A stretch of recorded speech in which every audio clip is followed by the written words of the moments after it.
Ethan Carter had always taken pride in every inch of his suburban sanctuary. A decorated military veteran turned dedicated city official, Ethan balanced a demanding career with a passion for restoring classic cars and nurturing his beloved home. Nestled on a quiet street lined with maple trees and neat lawns, his property was more than just a house. It was a living testament to his sacrifices, his dreams, and the quiet dignity of independent living. The sprawling backyard, complete with a meticulously landscaped garden and a secret patch where he'd once planned to build a custom car workshop, was his personal retreat from the chaotic world beyond. But peace was about to be shattered. Karen, the self-appointed queen of the Homeowners Association, ruled over the neighborhood with an iron fist and an inflated sense of entitlement. As HOA president, she prided herself on maintaining community standards, a euphemism for enforcing a labyrinth of arbitrary rules and issuing fines for even the smallest transgression. Her smile, as sweet as it was calculating, masked a willingness to trample over the rights of any resident who dared to challenge her authority. It all began on a breezy autumn morning. Ethan, savoring the first light of day on his cherished porch, noticed a letter pinned to his door. The envelope was official in appearance, complete with the HOA's embossed seal, and inside was a notice of a community improvement project that required him to vacate a portion of his own backyard. Confused and indignant, Ethan recalled the countless evenings spent tending to his garden and planning future projects on that very patch of earth. His backyard was his legacy. Yet the document insisted that a decision had been reached by the HOA board, and that his property was to be redeployed for a lucrative development deal with a local contractor. "This can't be right," Ethan muttered, his heart pounding. His eyes darted to the window where, standing on the sidewalk with an air of smug finality, was Karen.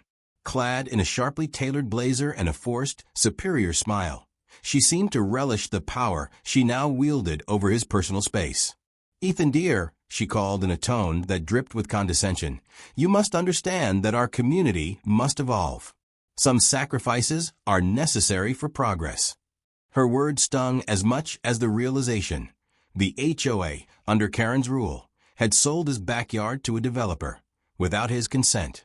The rules, Ethan knew, were meant to preserve order, not strip a homeowner of his most treasured asset. With his property now entangled in a web of illegal board decisions, Ethan resolved then and there to fight back. It wasn't just about the backyard. It was about reclaiming his voice against an institution that had overstepped every reasonable boundary. As he read through the notice again, details emerged that deepened the betrayal. The board's meeting minutes, posted on a restricted online forum, revealed that a majority of the members had been cowed into silence by Karen's domineering personality. The property in question was one of several being funneled into a deal that promised quick profit for a few at the expense of long-standing community traditions. Progress, she claimed, but to Ethan it smacked of corruption. Later that day, in the quiet of his study, Ethan began to piece together the puzzle. He recalled earlier, seemingly minor infractions, complaints about his porch lights, critiques of his unconventional garden decor, that now made sinister sense. Each was a prelude to a larger assault on his rights as a homeowner. The backyard project was no random act. It was a carefully orchestrated power move designed to humiliate him before the entire neighborhood. Determined yet measured, Ethan gathered his legal documents and historical records of HOA policies. Every piece of paper, every note from past meetings, would soon become ammunition in what he anticipated would be a long and bitter battle. His fingers trembled not from fear, but from a surge of righteous anger. He would not allow Karen and her cronies to trample his legacy under the guise of community improvement. The scene was set. A man who had given so much to his community now stood at the crossroads of personal loss and public injustice. And as the shadows of dusk crept over his once proud garden, Ethan Carter silently vowed that the next move would not only reclaim his backyard, but would expose the full extent of the HOA's tyranny. His first confrontation with Karen had only ignited the spark of rebellion, a spark that would soon grow into an all-consuming fire. The morning after the fateful discovery, Ethan awoke to a barrage of envelopes, each one a testament to the HOA's relentless grip on every aspect of his life. His mailbox overflowed with official fines, stern warnings, and even legal notices. At the top of the pile was a crisp envelope detailing a $750 fine for an alleged community standards violation related to his recently installed garden lights. The accusation, trivial as it seemed, was the latest in a series of unfounded claims engineered to subdue his spirit. Karen, ever the picture of smug authority, was already at work. She patrolled the neighborhood with an air of self-righteousness, her eyes gleaming with the satisfaction of having the community at her fingertips. "The rules apply to everyone, Ethan," she had said earlier that day as he confronted her on the sidewalk. "We all must play by the rules if we wish to maintain order." But as Ethan stood there, a mix of disbelief and resolve in his eyes, he knew that the rules had become a tool for control rather than a guide for community welfare. Determined to get to the bottom of the matter, Ethan meticulously reviewed the fine notice. The document cited obscure clauses and technicalities that he knew were selectively enforced. In a quiet voice that belied his inner fury, he muttered, "This is nothing but a sham." With a deep breath, he contacted the local zoning office. He explained, in precise legal terms, how the HOA's actions were in clear violation of municipal ordinances. It wasn't long before he received confirmation. Many of the fines were baseless, crafted not for safety or aesthetics, but for the sheer exercise of power. By mid-afternoon, word had spread among the neighbors, many of whom shared Ethan's dismay and whispered stories of similar harassment. A small but determined group of homeowners gathered on the cul-de-sac, sharing details of past fines and unfair rules. They spoke of Karen's unyielding grip on the HOA and the arbitrary nature of the board's decisions. Ethan, once a quiet observer, emerged as a reluctant leader, his calm determination inspiring others to question the status quo. Meanwhile, Karen was not idle. As news of Ethan's inquiry reached her, she wasted no time in mobilizing her allies. Within hours, inspectors were at Ethan's door, armed with clipboards and stern faces, ready to document every perceived infraction. Their arrival was timed to coincide with a pre-scheduled HOA audit, a move that Ethan later discovered was orchestrated solely to pressure him into compliance. Karen's tactics were blunt: intimidate, isolate, and force capitulation. At one point, as Ethan was arguing his case with an inspector, Karen arrived with a flourish. "I'm afraid there is no room for negotiation, Mr. Carter," she declared, her tone icy and authoritative. "The rules are clear, and so is the penalty. We expect full compliance by the end of the week." Her words, meant to break his resolve, instead fueled his determination. Ethan calmly responded with a reminder of local laws and the rights of homeowners, a legal argument that left no room for Karen's smug insistence. Back at the HOA office, Karen and the board members huddled together, their voices low and conspiratorial. They discussed next steps, more fines, potential legal actions, and even the possibility of a temporary eviction process for non-compliant homeowners. Karen's eyes burned with a mix of ambition and cruelty as she outlined a strategy to make an example out of Ethan. Every move was calculated to discredit him, to force him into submission before his actions could inspire further dissent.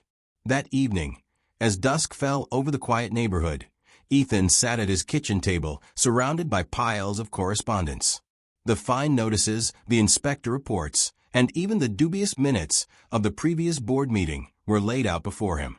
His resolve hardened with every piece of evidence he uncovered. Karen's first power move was not just an isolated act of intimidation. It was the opening salvo in a battle for the soul of the community. As he organized his thoughts, Ethan drafted a formal complaint to the city's zoning and consumer protection offices. His message was clear. The HOA's actions were not only unjust but illegal. With each keystroke, he felt the weight of responsibility, not just for himself, but for every homeowner in the neighborhood who had been silenced by Karen's reign. The stage was now set for an epic confrontation. While Karen expected blind obedience, Ethan's quiet rebellion had already kindled a spark among his neighbors. The fine on his door was more than just a financial penalty. It was a symbol of an oppressive regime that believed it could control the lives and homes of ordinary citizens. And as the night deepened, Ethan Carter's determination to reclaim his rights and expose the corruption festering within the HOA grew stronger than ever. In the days that followed, what began as a series of petty fines escalated into an all-out campaign of intimidation. Karen, emboldened by her early victories, began employing increasingly draconian measures. Rumors circulated that she was threatening not only additional fines, but also eviction notices and, shockingly, the seizure of property. For the first time, the full spectrum of her power was on display, and it was clear that the HOA board, once fearful of her overreach, was beginning to waver. Ethan noticed subtle shifts in his once friendly neighborhood. Neighbors who had once smiled and waved now exchanged wary glances, fearful that even a small act of defiance might bring the wrath of the HOA upon them. Amid this climate of silent dread, Ethan's investigative instincts kicked in. He began poring over minutes from past HOA meetings, financial ledgers, and even email exchanges between board members. It didn't take long to notice a disturbing pattern. Karen's decisions consistently bypassed standard procedures, and funds were being diverted into questionable community improvement projects. Late one evening, as rain pattered against his window, Ethan received an anonymous tip. A voice, disguised by urgency, warned him that several board members had quietly expressed discontent with Karen's latest plan to auction off the property rights of several homes, including his own backyard. "They're tired of her bullying," the tip read. "But be careful. She's not going to let go without a fight." The message was cryptic, yet it resonated deeply with Ethan. He realized that there might be allies within the very institution meant to protect homeowners. With renewed resolve, Ethan set out to gather evidence. He installed discreet cameras near his property and began recording interactions at HOA meetings. Every offhand comment from Karen, every dismissive sneer, was documented. Over the course of several weeks, he compiled a trove of video footage and written records. His investigation revealed that the HOA's latest project, the sale of his backyard to a developer, had been conducted without proper notification, with manipulated voting procedures and falsified records. The developer, a shadowy figure with ties to a handful of influential board members, had all but sealed Ethan's fate. During a particularly tense board meeting, the atmosphere in the community center was electric. Homeowners gathered in a hushed cluster, their eyes fixed on the dais where Karen presided. As she unveiled the details of the new development project, her voice dripped with self-assurance. "This is a visionary project," she proclaimed, "designed to modernize our community and bring in much-needed revenue." But the carefully rehearsed speech faltered when Ethan rose to speak. With a calm but steely tone, he recounted the discrepancies in the vote and presented evidence of the unauthorized sale.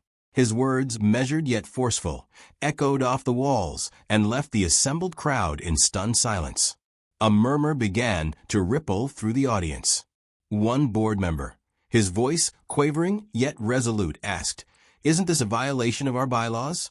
How can our own backyard be sold without the consent of its owner?" Karen's smile faltered for the first time, replaced by a flash of irritation. "This is a matter of community benefit," she snapped. "You are misinterpreting the rules." But the seed of doubt had been planted. Ethan knew that this was his chance. He distributed copies of the incriminating documents he had collected, a detailed timeline of every unauthorized action, every instance where Karen had overstepped her legal authority. His evidence was irrefutable, and even some of the board members, who had long been intimidated into silence, began to murmur in support. In a hushed corner of the room, a long-time resident approached Ethan. "I've seen the way you've been fighting," she said quietly. "I'm tired of this tyranny. Count me in." One by one, other homeowners voiced their concerns. The unity that had long been suppressed was emerging, and Ethan became the rallying point for a grassroots movement against an oppressive regime.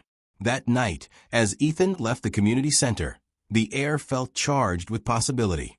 The HOA's tactics were growing more desperate and more illegal. Karen's threats of eviction and property seizure had not only crossed legal boundaries, but had also united the neighborhood in their shared outrage.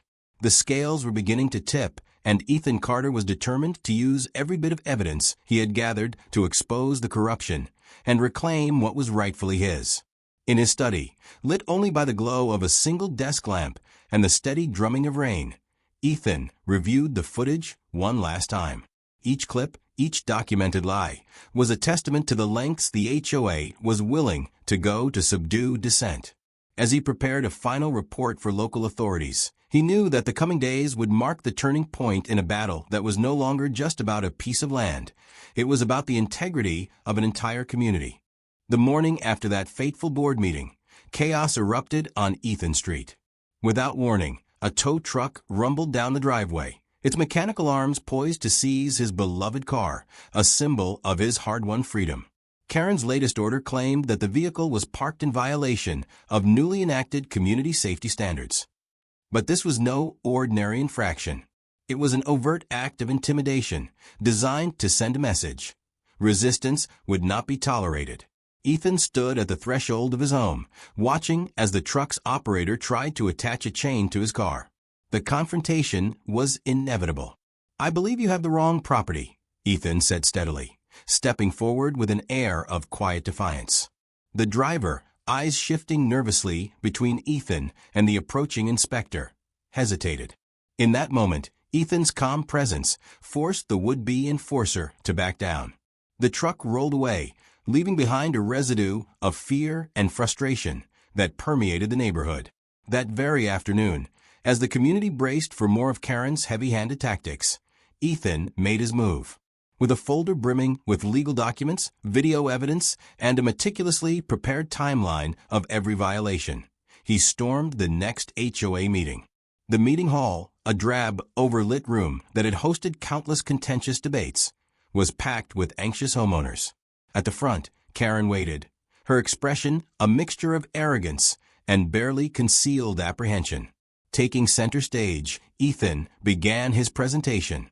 "Today," he announced in a voice that resonated with authority, "we expose the truth behind this oppressive regime." One by one, he unveiled the damning evidence. The unauthorized towing incident, the falsified meeting minutes, and even recorded phone calls where Karen discussed using her personal funds to hush dissent. With each revelation, a murmur of approval spread through the room. Neighbors exchanged knowing glances as the weight of the evidence sank in. Karen attempted to regain control, her voice trembling as she interjected. "These are just isolated incidents, misunderstandings blown out of proportion." But the assembled homeowners were no longer willing to tolerate such dismissals. One long-time resident stood up, his voice steady and resolute. "Ethan's right. We have been mistreated, manipulated, and left with no recourse." The board members, emboldened by the rising tide of support, began to question Karen's authority openly. The tension in the room reached a fever pitch. Amid the heated debate, Ethan displayed a series of documents that laid bare the unauthorized sale of his backyard. "This property, my backyard, was sold to a developer without my knowledge, without any consent," he declared. The revelation rippled through the crowd like wildfire. Gasps and exclamations filled the room as the reality of the HOA's corruption became undeniable. Karen's composure wavered. For the first time, her smug smile was replaced by a look of panic. In an attempt to salvage the situation, she scrambled to call for an emergency session of the board. "This is an overreaction," she stuttered. "We need to follow proper procedures." But the damage was done. The community had seen the truth, and Ethan's evidence was irrefutable. As the meeting dissolved into chaos, several board members discreetly signaled their support for Ethan. Promises of an independent review of the HOA's finances and procedures began circulating. The tide had turned. Where once there was fear and resignation, now there was a growing sense of empowerment. Homeowners vowed to reclaim control of their community, determined to ensure that no one would ever again be at the mercy of an autocrat in a tailored blazer. Outside, as neighbors gathered in clusters and exchanged words of hope, Ethan stepped away from the podium. Though exhausted by the day's events, he felt a renewed vigor coursing through him.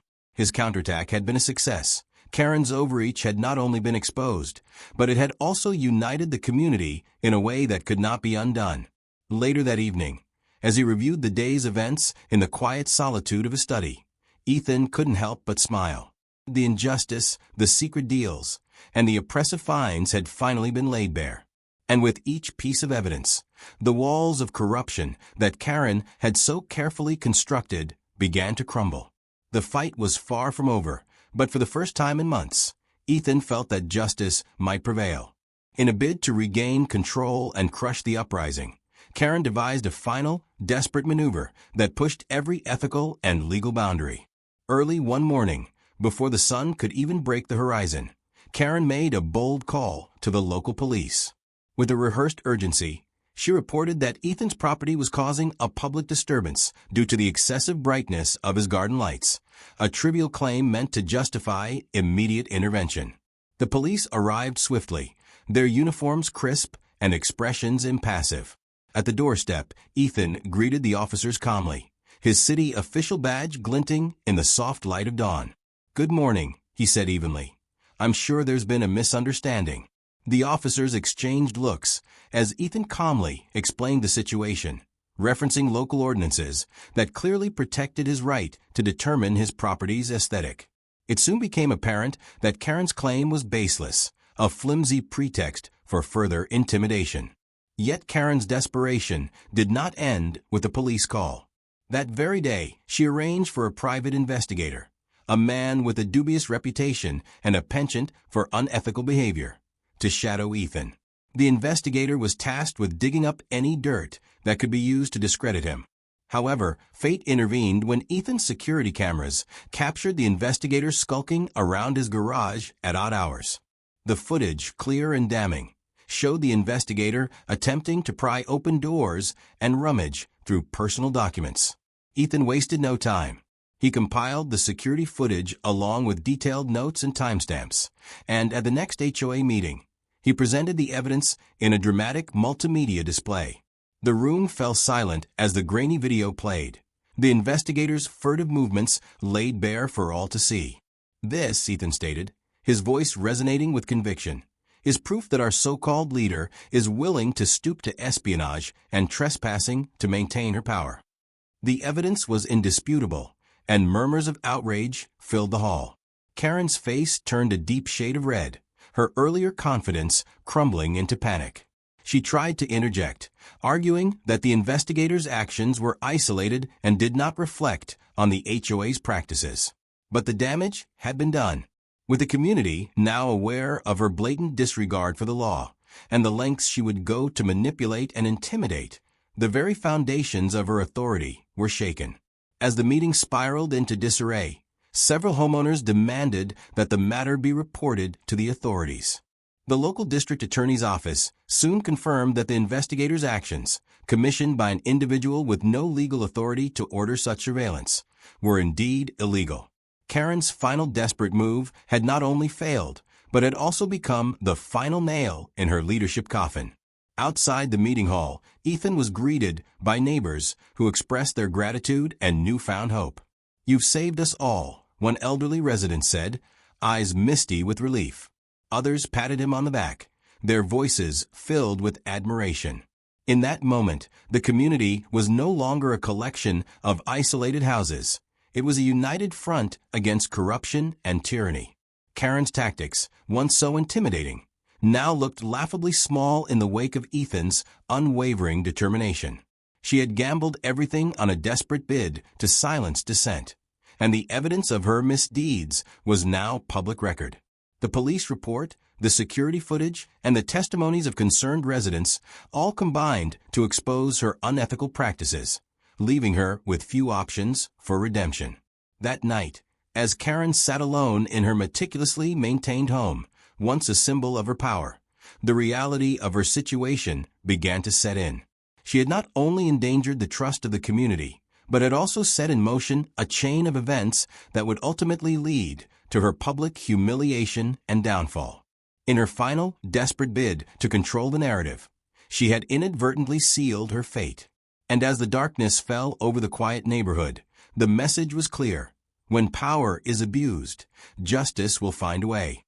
The fallout from Karen's final act rippled through the community like a tidal wave. In the wake of the damning evidence and the widespread outrage that followed the latest HOA meeting, the once feared homeowners association began to fracture. Neighbors, emboldened by Ethan's fearless challenge, rallied together to demand accountability and transparency, a unity that had long been suppressed by Karen's autocratic rule. Within days, a series of emergency meetings were convened. At one such gathering, longtime board members, previously too intimidated to speak, finally found their voices. With copies of Ethan's evidence spread before them, they confronted Karen about the illegal surveillance, the unauthorized property sale, and the endless string of fines levied against innocent homeowners. The atmosphere was charged with both righteous anger and a desire for renewal. "We can't continue under these conditions," one board member declared firmly. "It's time to restore integrity to our community." The community soon organized a formal recall vote. Homeowners flooded the polls, their ballots a resounding rejection of Karen's leadership. Even those who had once hesitated to stand up against her now found the courage to demand change. The recall was swift and decisive. Within a week, Karen was officially removed from her position as HOA president, a public censure that sent shockwaves through the neighborhood. As if the removal of Karen weren't enough, the legal consequences of her actions began to mount. The local authorities, now armed with the comprehensive evidence Ethan had collected, initiated an investigation into the HOA's financial practices and its board's conduct. It was soon revealed that funds had been misappropriated, meeting minutes had been altered, and several contracts with developers, including the dubious sale of Ethan's backyard, had been executed without proper authorization. The revelations forced a full-scale audit of the HOA, one that confirmed widespread corruption and administrative malfeasance. The developer, whose project was built on what was once Ethan's cherished backyard, found himself caught in the crossfire. With the HOA's legal standing in shambles, contracts were nullified, and the development plans were suspended indefinitely. The project, once heralded as a beacon of modernity, now stood as a monument to deception and abuse of power. Neighborhood residents began gathering at the developer's stalled site, voicing their discontent and calling for the land to be returned to its rightful owners. For Ethan, the collapse of the HOA represented more than just personal vindication. It was the triumph of community over tyranny. He watched with a measured satisfaction as board members resigned, investigations commenced, and the halls of the HOA office fell silent. His backyard, the battleground of so many memories and aspirations, had become the unlikely catalyst for sweeping change. "It's not just my fight anymore," he mused, as he surveyed the impromptu town hall meetings and community-organized protests. "This is our home, our future." In the weeks that followed, neighborhood celebrations began to replace the grim meetings of recent months. Block parties, communal cleanups, and informal gatherings emerged as residents embraced the newfound freedom to shape their own destiny. For many, the downfall of Karen was the first step toward reclaiming a sense of community that had been eroded by fear and manipulation. And amid all this, Ethan remained the steady force at the center of it all. With humility and quiet strength, he helped guide the community through the transition. His actions, backed by evidence, courage, and an unwavering commitment to justice, had not only dismantled an oppressive regime, but also restored hope. The neighborhood, once overshadowed by fear and fines, was beginning to flourish once more under the banner of fairness and transparency. The legal repercussions for the HOA were swift and unyielding. As investigations deepened, the city and state authorities imposed steep fines and ordered an immediate dissolution of the board.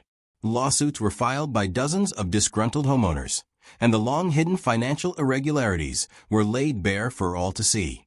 With each new revelation, the legacy of corruption became more undeniable. Ethan, having become an emblem of the community's fight for justice, coordinated with legal experts to file a class action lawsuit against the HOA. This lawsuit not only challenged the legality of Karen's unilateral decisions, but also demanded restitution for the families who had been exploited by the overreaching board. Evidence of fraudulent contracts, manipulated vote counts, and misappropriated funds created an unassailable case. As local media picked up the story, the scandal reached a crescendo, leaving no doubt about the systemic abuses that had flourished under Karen's leadership. In court, the HOA's representatives found themselves outmatched by the solid legal framework established by Ethan and his supporters. Detailed records, witness testimonies, and incontrovertible evidence led to a landmark ruling that mandated the disbanding of the current HOA and the imposition of significant penalties. It was a resounding victory for the community, a decisive moment where law and justice triumphed over greed and autocracy. In a final act of retribution, the judge not only ordered the dissolution of the existing HOA structure, but also sanctioned a sweeping reform of community governance. This historic ruling was hailed as a model for other communities facing similar abuses of power. For Ethan and his neighbors, it was a vindication of their struggles and a promise of a brighter, more equitable future. As the legal process unfolded, Ethan made one final power move. In a public statement delivered outside the courthouse, he urged the community to embrace the opportunity for renewal. "We have reclaimed not only our property, but also our dignity," he declared, his voice carrying the weight of hard-won justice. "Let this be a reminder that no one, no matter how powerful, can trample on our rights without consequence." His words resonated with the thousands gathered, marking the end of one chapter and the beginning of another, a chapter defined by accountability, transparency, and collective empowerment. With the HOA's collapse came the inevitable unraveling of Karen's carefully constructed persona. Once a figure of absolute authority, she now found herself isolated and stripped of every veneer of credibility. The media, having latched onto the unfolding scandal, relentlessly documented her every misstep. Overnight, headlines screamed of corruption, fraud, and abuse of power, a public humiliation that left no doubt about her transgressions. Karen's personal life, too, began to crumble under the relentless scrutiny. Rumors of financial mismanagement, extramarital affairs, and mounting legal fees spread like wildfire. Her once pristine home, a symbol of her authority, was quickly put on the market. Neighbors recalled how, in private, she had boasted about her untouchable status, a claim that now seemed laughably ironic. One day, as Ethan strolled past a row of houses, he noticed a moving truck parked in front of Karen's former residence. In a quiet, almost poetic moment of justice, he observed her belongings being loaded into the truck, each box a testament to the life she had once tried to control. "The mighty have fallen," someone remarked under their breath, a sentiment echoed by many in the community. The final blow came when Karen was summoned to a disciplinary hearing before the state licensing board for property managers. Her past actions, including the illegal surveillance and fraudulent contracts, left little room for redemption. In a unanimous decision, she was stripped of any future role in community management. As she left the courtroom, head bowed and spirit broken, the irony was palpable. Once the unchallenged enforcer of rules, Karen now found herself barred from any position of authority in a field she had once dominated. For Ethan and the community, the downfall of Karen was not merely a personal victory. It was the embodiment of long overdue accountability. Her personal ruin served as a stark reminder that unchecked power, no matter how well disguised, would eventually be exposed and punished. Months later, the neighborhood had transformed. The oppressive shadow of the old HOA was gone, replaced by a vibrant, community-driven spirit that embraced fairness and collective decision-making.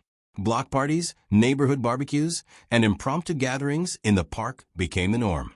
The once fractured community now stood united by shared experiences and the hard-won knowledge that their voices mattered. Ethan, now a quiet hero in the eyes of his neighbors, spent his evenings on his porch, an intimate space reclaimed from the clutches of bureaucratic tyranny. As twilight descended, a playful breeze rustled through the newly planted trees, and the soft hum of conversation drifted across the street. It wasn't long before someone, with a twinkle of mischief in their eyes, handed Ethan an absurdly printed HOA violation notice for excessive happiness. A ripple of laughter spread through the small gathering, each chuckle a celebration of the victory over the old regime. Ethan accepted the playful jab with a wry smile, replying, "I guess even the rules can't stop me from enjoying my own home." His remark was met with cheers and claps, a final mic drop moment that encapsulated the community's renewed spirit. The battle had been long and bitter, but in the end, justice and solidarity had prevailed. As the evening wore on, neighbors lingered in animated conversation, reminiscing about the dark days and celebrating the new era of transparency and mutual respect. The once oppressive board meetings were now replaced by open forums, where every voice was heard. And while challenges still lay ahead, the community had learned that united, they could overcome even the most entrenched abuses of power. In that serene moment, with stars beginning to twinkle overhead, Ethan reflected on the tumultuous journey. His backyard, a battleground transformed into a haven of hope, stood as a lasting symbol of resistance, redemption, and the enduring strength of community spirit. The final echoes of laughter mingled with the night air as the neighborhood embraced the truth. When people stand together, no force can ever silence the quest for justice. Fade to black.